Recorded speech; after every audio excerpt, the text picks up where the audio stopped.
async Panda in the middle of your lobby, like use case it, model it, right? Like because it can be done, right? And I'm obviously, kind of joking with the Panda component, but when you kind of get into your processes and where your organization can go, I think today you have a ton of capabilities at your fingertips. So don't worry about it. Kind of go to the whiteboard and start thinking about what does this thing need to look like for us to truly have success in kind of this, this year, next year, over the course of the next 5 years or so. Right. So I never thought that day would come. But I want to know what the ROI is on that. Pandas, do not sleep on pandas. Yeah, pandas are underrated for sure. That's great advice. And it joking aside, I mean, it is interesting in all seriousness that you being a data and AI guy, you are still starting with strategy.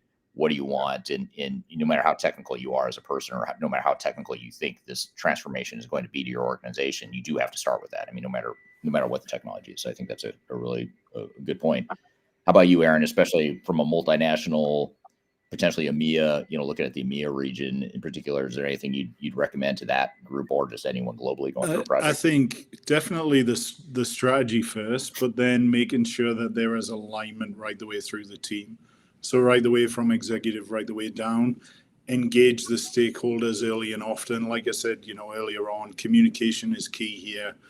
And if you don't have everybody on board for the project, it's gonna make it a lot harder than it needs to be. So making a concerted effort up front, defining your communication plan. How are you actually going to communicate to the rest of the organization?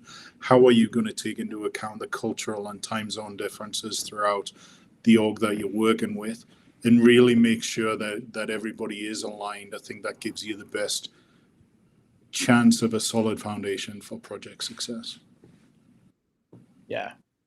Well said. How about you, Greg? Last but not least, what's that one piece of sage advice you'd leave with a company or a team about to go through a transformation or that's in the midst of a transformation? I think we've all said the same thing, right?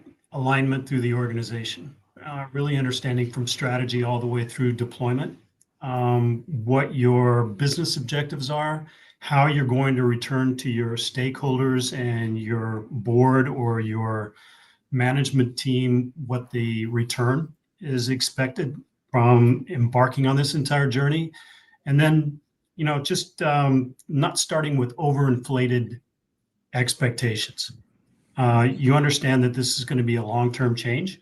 And the way that you get started is really kind of small in aligning the organization to meet up with what your core objectives are for the future, right? So alignment all the way through. Yeah, well said. And I think that's a good summary.